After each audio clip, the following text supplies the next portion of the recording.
गाजियाबाद की जीआरपी और RPF police ने संयुक्त कार्यवाही कर जाल बिछाया और ट्रेन में पुलिस की तरह दिखने वाले एक चोर को गिरफ्तार किया है, जिसके कब्जे से रेल यात्रियों की चुराई हुई लाखों की ज्वेलरी बरामद की गई है। आज गाजियाबाद रेलवे पुलिस के हाथ एक बड़ी कामयाबी लगी है। रेलवे पुलिस ने चलती गाड़ियों में पुलिस की तरह हुलिया बनाकर सफर करने और साथ यात्रियों को विश्वास में लेने के बाद उनके बैग से नकदी और ज्वेलरी चुराने वाले फर्जी पुलिस वाले को गिरफ्तार किया है। पुलिस की अगर माने तो हिरासत में खड़ा आरोपी रेल में टिकट लेकर सफर किया करता था और इसकी निगाह ऐसे लोगों पर रहती थी जिनके साथ महिला और बच्चे सफर कर होते थे। पूरे रास्ते अपने को अधिकारी और कर्मचारी बता उन पर विश्वास कमाता था और जब इसे ये पता चल जाता था कि ये किस स्टेशन पर उतरने वाले हैं तो इसके बाकी साथी भी कोच के गेट पर इसका साथ देते थे और उस यात्री के उतरने से पहले ही उसके बैग के अंदर रखी नकदी और ज्वेलरी को साफ कर आसानी से फरार हो जाते थे, जिसकी शिकायत रेलवे पुलिस को मिल रही थी।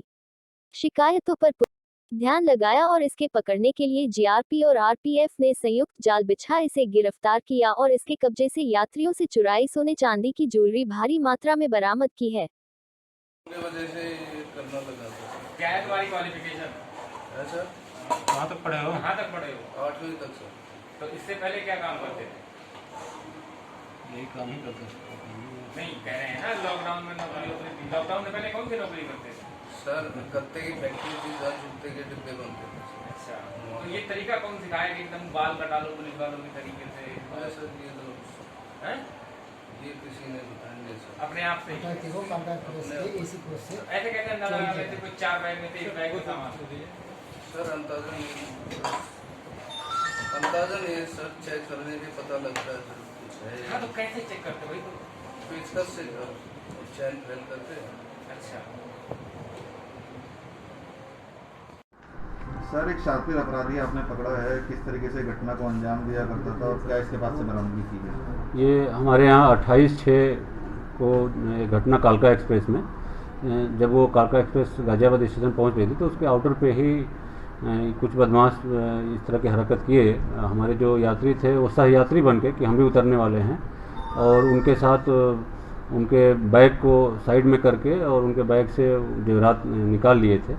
इस सूचना को हम लोगों ने पंजीकृत किया था और इसमें लगातार हमारी टीम काम कर रही थी। आरपीएफ का भी इसमें बहुत सहयोग रहा, आरपीएफ के लोग भी लगे हुए थे और हम लोगों ने इसमें आज जो जिसको पकड़ा है ये इस बात को कबूला है कि हम लोग इस तरह की घटना करते हैं। टिकट करा के हम लोग ट्रेन में यात्रा करते हैं और जब पैसेंजर्स उतरने वाले होते हैं उस समय हम इस तरह से उनके सूटकेस से हाथ डाल के और ये जो भी चीज़ें रहती हैं उनको निकालते हैं। विशेष रूप से जेवरात और इन्हीं पे ये काम करते हैं। तो ये आज एक हमारी गाजियाबाद टीम को, जीआरपी की टीम को और आरपीएफ के सहयोग से ये एक बहुत बड़ी सफलता मिली है और इसका चूँकि पुराना आपराधिक इतिहास भी है तो इस पर इसको देखते हुए इस पर जो भी और प्रभावी कार्रवाई होगी वो हम लोग करेंगे। सर किस तरीके से लोगों को चिन्हित किया करते थे? नहीं, ये तो विशेष रूप से जो ऐसे पैसेंजर्स जो कि उनके साथ में उनकी पत्नी भी हो, लेडीज़ भी चल रही हैं, तो ये समझ जाते थे कि इनके पास इस तरह की कुछ चीज़ें होंगी, जेवरात होंगे और उनको चिन्हित करके और जब वो उतरने वाले होते थे अपने बच्चों के साथ, अपनी पत्नी के साथ या जो भी लेडीज़ होती थी तो उस टाइम पे ये उनको घेर के और क्योंकि ये भी ट्रैवल ही कर रहे होते थे तो कई बार कहना कि हम भी उतर रहे हैं और अपना हुलिया भी कुछ इस तरह से बना रखे थे कि हम स्टाफ के भी हैं, ये भी बोल के लोगों को भ्रमित करना और ये इस कार्रवाई को अंजाम देते थे। सर कितने समय से ये गैंग सक्रिय होकर काम कर रहा है? ये एक्चुअली इनका अब इधर कोरोना की वजह से बता रहे हैं कि इधर नहीं थे कोरोना के टाइम में, बट ये बहुत पुराना 2015 में भी ये जीआरपी बनारस से जेल गया हुआ है तो ये काफ़ी पहले से सक्रिय हैं और इस तरह का काम ही करते हैं। क्या क्या इनके पास से बरामद किया आपने? इनके पास से जो भी चीज़ें गई थी हमारे जो बताए थे जो वादी थे उसके हिसाब से इसमें अंगूठी, माथे का टीका, कान के झाले और एक आध कुछ सामान नहीं था उसका ये कैश के रूप में जो बेच दिया था वो सब चीज़ बरामद हुआ है। सर ट्रेन में सफ़र करने वाले यात्रियों से आप क्या कहना चाहेंगे? विशेष रूप से जब ट्रेन में आप चढ़ रहे होते हैं या उतर रहे होते हैं उस समय सावधान रहने की ज़रूरत है।